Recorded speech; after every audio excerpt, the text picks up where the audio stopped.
Hey everyone, it's me Hamzain, you are watching HT reacts. Welcome back to the channel. Buddies, कैसे हैं आप? सब ठीक ठाक हैं? उम्मीद करता हूँ अच्छे होंगे, खैर खैरियत से होंगे, एंजॉय कर रहे होंगे।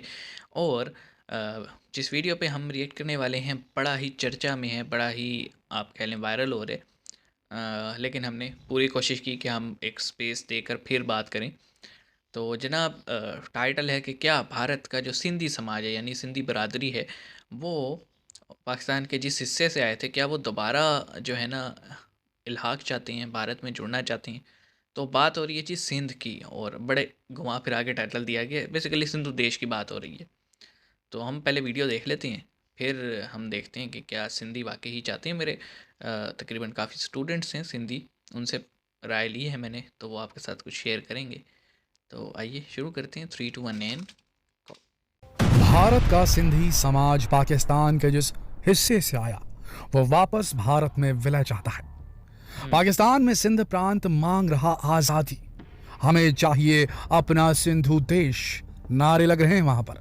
पाकिस्तान के सिंधी लोग कहाँ नहीं प्रधानमंत्री लगते। नरेंद्र मोदी समेत कई और देशों के प्रधानमंत्री और राष्ट्रपतियों के पोस्टर लेकर मदद मांग रहे हैं, पाकिस्तान से अलग होने की मदद। भारत में जो सिंधी हैं वो पाकिस्तान से आए हैं, और पाकिस्तान के जिस प्रांत में सिंधी लोग रह रहे हैं वो कभी भारत का हिस्सा हुआ करता था। अब दोबारा से इस प्रांत के लोग भारत में पूरा विलय होना पाकिस्तानी का भी चाहते हिस्सा हैं। हुआ ये करता था अपना यार। अलग देश चाहते हैं। सिंधी लोग हमेशा से ही अलग देश की मांग करते आए हैं, मगर इस बार बहुत बड़े पैमाने पर रैलियां निकाली जा रही हैं, और एकता और भाईचारे का प्रतीक माने जाने वाले ये सिंधी समाज के लोग इस बार मरने मारने को भी तैयार हो चले हैं। दुनिया भर में अलग अलग जगहों पर रह रहे सिंधी लोगों का समर्थन मिल रहा है पाकिस्तान में रह रहे सिंधी लोगों को। पाकिस्तान में इनके साथ बहुत ज्यादती हो रही है, अत्याचार किए जा रहे हैं। पाकिस्तान तो हमेशा से ही बस सिंध प्रांत चाहता था, सिंधी लोगों को नहीं चाहता था। यही चीज़ इसलिए कई कश्मीरियों बार के सिंधी साथ भी लोगों ने है। पाकिस्तान से खुद को अलग कर देने की मांग उठाई, कश्मीरी नहीं मगर चाहता, इस सिर्फ बार तो कश्मीर सिंधी समाज चाहते हैं। ने ठान लिया है जैसे कि पाकिस्तान पीटीआई से के अलग जलसे होकर दिखाए जा रहेगा। रहे हैं। अगर भारत की मदद मिले तो भारत में भी विलय होने को तैयार है, मगर आजादी चाहिए पाकिस्तान से। लेकिन दोस्तों, क्या ऐसा कुछ पॉसिबल है? क्या सिंध को मेरे पाकिस्तान से ख्याल में अलग किया जा सकता इस है? मॉडर्न अगर टाइम सिंध में प्रांत ऑफिशियली पाकिस्तान का ही हिस्सा बॉर्डर्स है को तो छेड़ना भारत में किसी भी लाखों मुल्क के सिंधी कहां से आ गए? क्यों आए वो ठीक और नहीं होगा, कैसे आए? मतलब क्यों अपने सिंध प्रांत को छोड़ना पड़ा इन्हें? क्या वाकई गड़बड़ हो पाकिस्तान से अलग जाएगी। हो पाएगा सिंध? इन सभी सवालों के जवाब आपको इस वीडियो में मिलेंगे दोस्तों, लेकिन उससे पहले अगर आपने अब तक हमारे चैनल को सब्सक्राइब नहीं किया तो तो यही सही सब्सक्राइब समय, अभी कीजिए, सब्सक्राइब कीजिए और प्रेस कीजिए बेल बेल आइकन। आइकन दोस्तों, दोनों सिंधी चैनल्स का। समाज कोई नया नहीं है, इसकी जड़ें मुस्लिम इन्वेजन से भी ज्यादा पुरानी है। सिंध देश के लोगों को ही सिंधी कहा जाता है, जो कभी एक अलग देश भी हुआ करता था। अगर आपने महाभारत देखी होगी तो सिंध नरेश जयद्रथ के बारे में आप जानते ही होंगे। तभी से मुझे इस नहीं सिंधु पता। साम्राज्य का जिक्र इतिहास में आता है। ये लोग हमेशा से ही वाणिज्य और व्यापार में माहिर हाँ, हैं।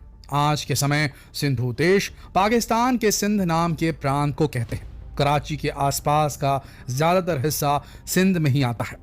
यूनान के लेखों में भी अलेक्जेंडर द्वारा भारत पर आक्रमण करने के जिक्र के दौरान सिंध देश के नगरों का भी वर्णन मिलता है, जिसमें मोहेंजोदाड़ो और हड़प्पा सिंधु देश के दो बड़े नगर थे। माना जाता है भारतीयों के पूर्वजों ने सिंधु नदी के तट पर ही प्राचीन सभ्यता और धर्म की नींव रखी थी, हाँ, और सिंधु इंडस्ट्रियलाइजेशन। घाटी के कई नगरों को भी खोजा था। और पता चला कि सिंधु घाटी सभ्यता 3000 साल से भी ज्यादा पुरानी है।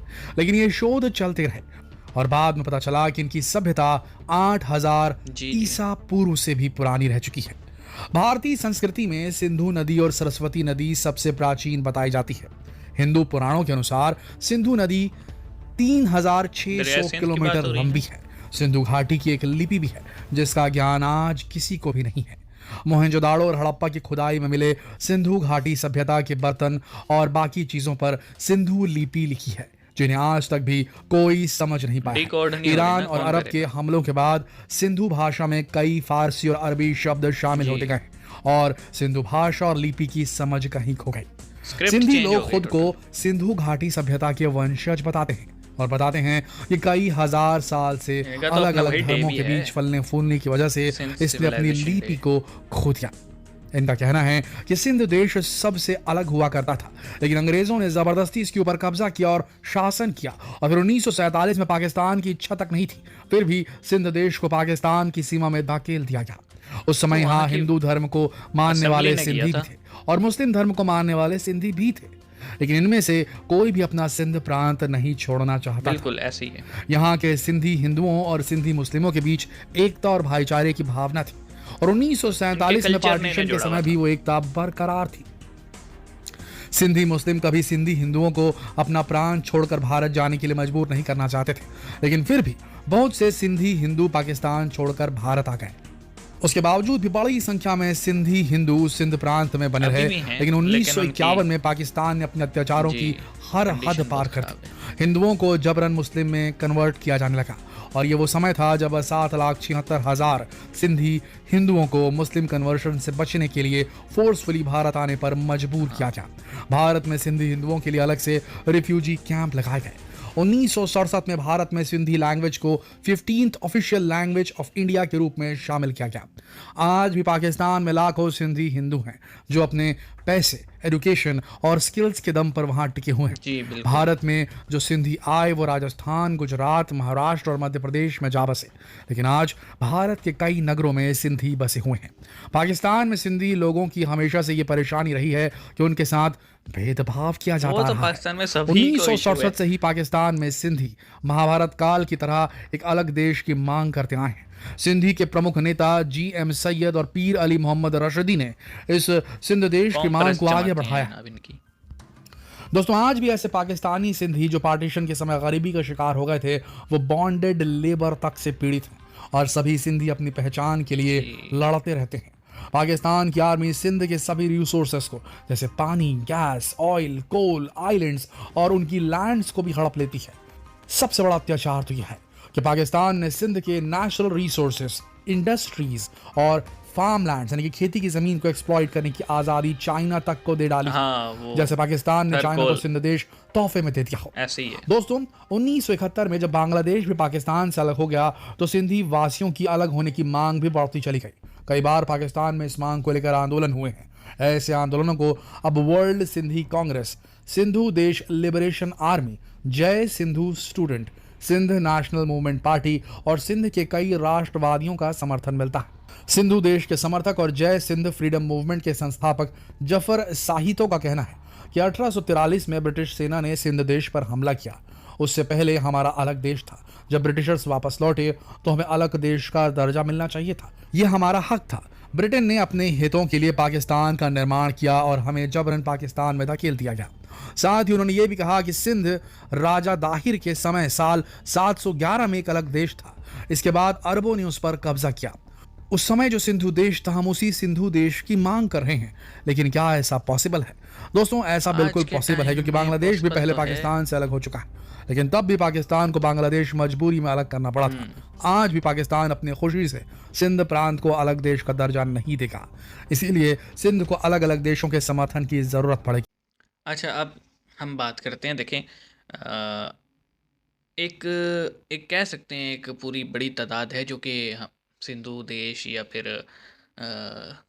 सिंध स्टूडेंट फेडरेशन SLA का हिस्सा है और ये डिमांड करते हैं। अब इसमें भी दो दो ग्रुप्स हैं। एक ग्रुप वो है जो कहता है कि हमें इंडिया के साथ मिला दिया जाए, और एक ग्रुप वो है जो ये कहता है कि हमें अलग ही मुल्क बना दिया जाए।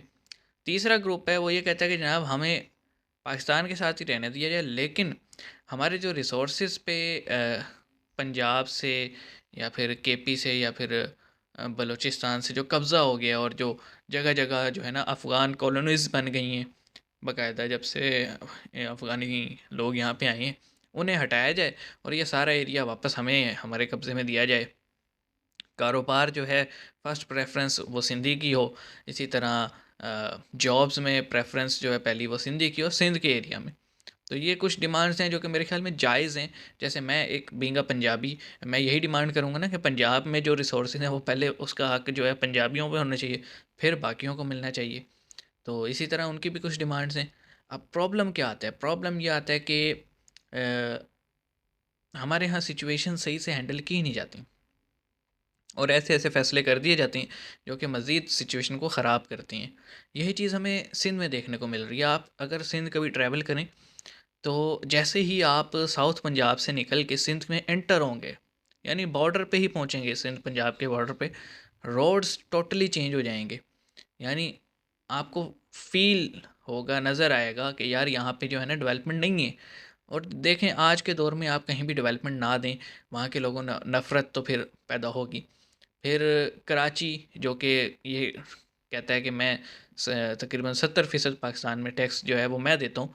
जब आप कराची को ही उसके हक नहीं देंगे तो फिर डिमांड तो करेंगे ना भाई, देखो गुस्सा तो आता है, नेचुरल है। और सबसे बड़ी बात, वहाँ पे लोगों को ये समझना चाहिए कि जिनको वो वोट देते आ रहे हैं थोड़ा सा शिफ्ट हों। अगर वो अपनी कौम परस्त जमातों को ही वोट देते हैं, लेट्स से, और वो कौम परस्त जमातें वहाँ पे डेवलपमेंट लेके आती हैं, तो मेरे ख्याल में वो डिमांड भी नहीं करेंगे। जब तक सिंधियों को सिंधी वाले हक और हकूक़ मिलते रहेंगे, वो डिमांड नहीं करेंगे। जब हक नहीं मिलेगा तो हर कोई डिमांड करते हैं। और रही बात आज के टाइम में बॉर्डर चेंज करने की, देखें अगर कोई मूवमेंट अपने ही बस पे चलती है और करती है, वो एक अलग बात है, लेकिन अगर हम उसे स्पॉन्सर करेंगे तो फिर काम ख़राब हो जाता है। तो इसलिए हम हमेशा कहते हैं कि इस वक्त जो जो बॉर्डर्स डिफाइंड हैं वही रहने दिए जाएँ। हाँ, ऑटोनमस रीजन्स बनाए जा सकते हैं, जैसे काइंड ऑफ डिफरेंट कंट्रीज़ में हमें देखने को मिलता है कि हर कंट्री का अपना एक मेयर है। सॉरी, कंट्री कह रहा हूँ, हर स्टेट का एक मेयर है, ठीक है, और वो संभालता है सारी चीज़ें। हमारे यहाँ मेयर जो है वो उसका अलग ही कंसेप्ट, लेकिन ऑटोनमस रीजन्स बना दिए जाए ना, यानी हो एक ही फेडरेशन, ऑटोनमस हो, अपना बजट खुद, रिसोर्स यूज़ करें और लगाएं अपने ऊपर, और फिर देखें तो शायद चेंज आए। उसके लिए हमें अपना पॉलिटिकल सिस्टम, अपना जो एक्सेक्टिव सिस्टम है वो चेंज करना पड़ेगा थोड़ा। लेकिन हमारे मसलों का हल यही है कि हम डिवीज़न लेवल पे जो है ना ऑटोनॉमी प्रोवाइड करें। आप क्या समझते हैं? क्या ये मेरा सॉल्यूशन जो मैंने अपने माइंड से निकाला है ठीक है कि नहीं? बाकी जो, हाँ, स्टूडेंट्स की मैंने बात की थी वीडियो के स्टार्ट में, मेरे काफ़ी सारे स्टूडेंट हैं सिंध से। अ, आजकल तो मैं उनके टच में नहीं हूँ क्योंकि मैं अपने प्रोफेशन में थोड़ा सा तब्दीली लेकर आ रहा हूँ। विश मी लक, मैं उसमें कामयाब हो जाऊँ। लेकिन उनसे जो मेरी बात होती है ना वो यही है, उनका सबसे बड़ा ऑब्जेक्शन यही है कि सर हमारे नुमाइंदे हमारे लिए काम नहीं करते। तो मेरा उनको जवाब हमेशा ये होता है कि देखें, फिर आप उन नुमाइंदों को दें ना, उन लोगों को वोट दें जो आपके लिए काम करें। लेकिन फिर वही बात आ जाती है वडेरा शाही, वडेरे के ख़िलाफ़ बात की तो जान से जाएंगे। लेकिन उसका भी हाल है, अलग अलग रहेंगे तो जान से जाएंगे, एकजुट हो जाएंगे तो मुक्का मारेंगे। सोचना चाहिए, यूनिटी इज स्ट्रेंथ। मिलते हैं नेक्स्ट वीडियो में, अपना ख्याल रखिएगा, सी यू गाइस।